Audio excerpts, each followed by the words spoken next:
एक और अहम खबर बता दें, हरियाणा विधानसभा चुनावों पर बीजेपी का मंथन। हरियाणा पिछड़ा वर्ग सम्मेलन में पहुंचे अमित शाह और सम्मेलन में केंद्रीय गृह मंत्री अमित शाह ने बयान दिया कि हरियाणा में तीसरी बार पूर्ण बहुमत की सरकार चाहिए।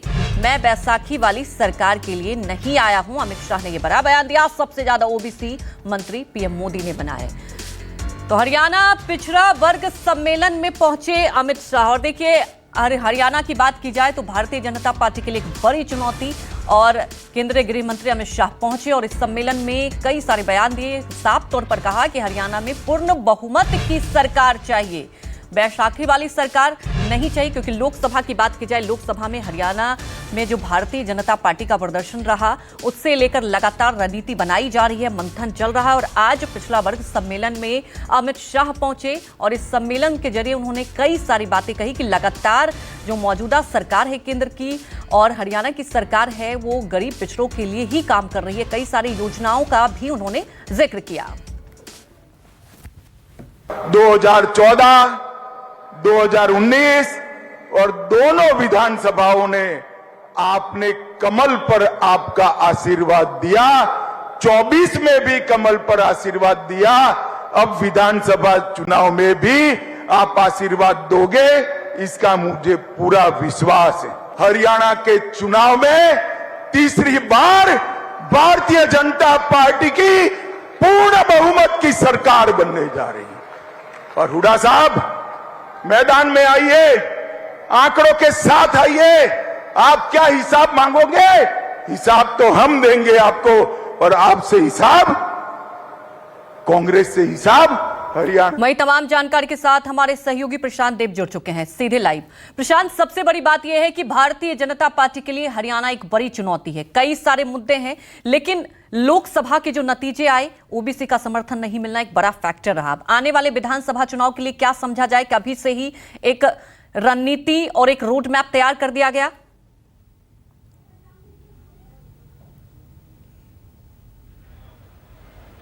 देखिए, जो चीज़ें हाथ से निकल गई हैं उसको वापस लाने की तैयारी है, वापस लाने की कोशिश है। यानी कि जो वोट बैंक हाथ से छिटका है, जो पहले इनके साथ था, पूरे देश की बात करें, अगर जो लोकसभा चुनाव की बात करें, तो जो ओबीसी और दलित जो वोट बैंक एक साथ उनको आता था, वो इस बार नहीं आया और नतीजे सबके सामने हैं। तो अब उन्हीं को वापस अपने पाले में लाने की तमाम कोशिशें। हरियाणा की बात आपने कही है, तो हरियाणा में जो आज ये कार्यक्रम हुआ, पूरी तरीके से ऐसा लग रहा था कि चुनावी सभा है और जो घोषणाएं की गई हैं और जो संबोधन किया गया और जिनको संबोधित किया गया है, पिछड़ा वर्ग सम्मेलन था, उनको सम्मान करने के लिए गृह मंत्री अमित शाह यहाँ पे आए थे। और जैसा कि एक बड़ा वर्ग है और बिल्कुल डिसाइडेड है, मतलब ये डिसाइड करता है कि सरकार किसकी बनेगी, तो उसी को साधने की यहाँ कोशिश है। और तमाम घोषणाएं भी की हैं। जो एक समस्या थी यहाँ पे क्रीमी लेयर की, जो सीमा की 6 लाख थी, 8 लाख थी, माफ़ कीजिएगा, तो उसको घटा करके 6 लाख कर दी गई है। यानी कि अब वो भी उसमें शामिल हो जाएंगे। जो मांग थी वो पूरी कर दी गई है। तमाम और तरह की घोषणाएं की गई हैं। पंचायत में रिजर्वेशन को लेकर के वो भी कर दी गई है। तो ये जो पूरा समुदाय है पिछड़ा वर्ग का, उसको अपने पाले में कैसे लाया जाए, क्योंकि अब बीजेपी समझ चुकी है कि गेम चेंजर अगर कोई है तो वो है ओबीसी वर्ग है, दलित वर्ग है, तो उनको अपने साथ में लाना है। तमाम घोषणाएं जो की हैं उन्हीं को केंद्रित करके की हैं। और साफ साफ उन्होंने बात कही है कि हमको इस बार तीसरी बार जो है पूर्ण बहुमत की सरकार हरियाणा से चाहिए, बैसाखियों वाली सरकार नहीं चाहिए। उन्होंने साफ साफ मंच से ये बात कही है। ये भी उन्होंने याद दिलाया कि किस तरीके से कर्नाटक में ओबीसी का आरक्षण छीन करके अल्पसंख्यक वर्ग को देने की कोशिश की गई, वो हम हरियाणा में नहीं होने देंगे। यानी कि पूरा फोकस जो है, जो पूरा ओबीसी समुदाय है, पिछड़ा वर्ग समुदाय है, उसको अपने तरफ लाने की कोशिश की, कि सब ये बताने की कोशिश की कि सबसे ज़्यादा हितैषी भारतीय जनता पार्टी है। जिस तरीके से भूपेंद्र हुड्डा ने ऐलान किया कि गांव-गांव जाकर वो हिसाब मांगेंगे, तो उसका भी उन्होंने एक तरीके से चुनौती दी, राजनीतिक चुनौती दी कि हर गाँव में हिसाब वो क्या मांगेंगे, हम देंगे। गृह मंत्री अमित शाह ने कहा, मैं बनिया का बच्चा हूं और मैं हिसाब लेकर आया हूं, हर पंचायत में हमने कितना पैसा खर्च किया। तो सीधे सीधे उन्होंने कांग्रेस को चुनौती देने की चुनौती दी कि हम सारा हिसाब देंगे।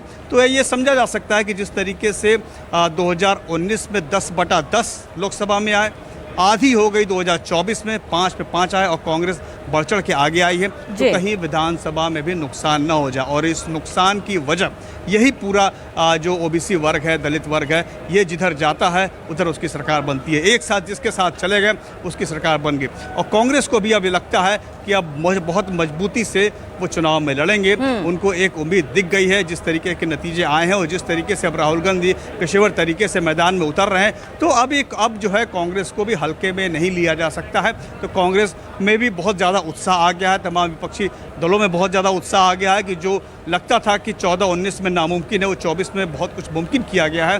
उत्तर प्रदेश में जिस तरीके के नतीजे आए वो भी इसी बिल्कुल प्रशांत, कई राज्यों में ऐसे नतीजे देखने को मिले। और सबसे बड़ी बात है कि आज एक कह सकते हैं कि हरियाणा विधानसभा चुनाव के लिए शंखनाद था अमित शाह की तरफ से।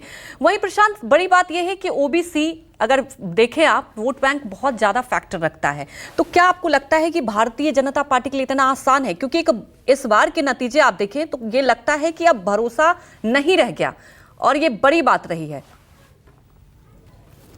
तो सबसे बड़ी बात यही है कि लगातार इसे लेकर प्रशांत सवाल भी उठ रहे हैं। तो क्या आपको लगता है कि एक फैक्टर रहेगा?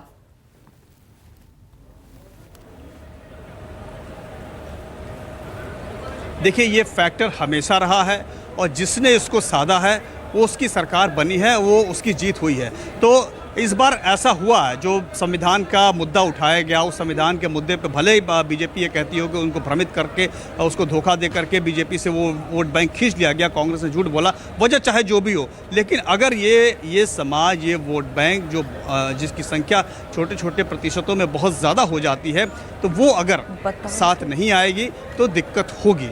इसीलिए देखिए, इसका नाम ही इस कार्यक्रम का था और गृह मंत्री आए और तमाम बड़े उनके कई केंद्रीय मंत्री भी आए थे। यहाँ पे धर्मेंद्र प्रधान थे, कृष्णपाल गुर्जर थे, जो प्रभारी हैं विप्लव देव वो थे, मुख्यमंत्री थे। यहाँ पे वो सबका केंद्र एक ही था कि ये पिछड़ा वर्ग सम्मेलन में सम्मान देना है और उनको बताना है कि भारतीय जनता पार्टी उनके लिए क्या कर रही है, क्या कर सकती है और क्या करेगी, यही बताने की कोशिश की अपने तमाम बातचीत में। उन्होंने ब्यौरा दिया, पूरा ब्यौरा दिया कि हमने क्या क्या किया और 10 साल की चुनौती भी दी कांग्रेस को, खास करके कि हमने जो 10 साल में किया है और आपने जो 10 साल में किया है उसमें आप फ़र्क देख लीजिए। ज़मीन पे गाँव में जाकर हम इसको बात करने की, ये बताने की कि हम दावा करते हैं, हम बता भी सकते हैं कि हमने सबसे ज़्यादा काम किया। तो ये मैसेज जो है तमाम लोगों को देने की जो कोशिश की गई है, उसका सीधा मतलब यही है कि ये तमाम लोग, इस समाज के लोग जो हैं वो बेरुखी ना करें हमारे साथ, वो हमारे साथ फिर वापस आए, जैसे 14 में आए, 19 में आए और विधानसभा में आए।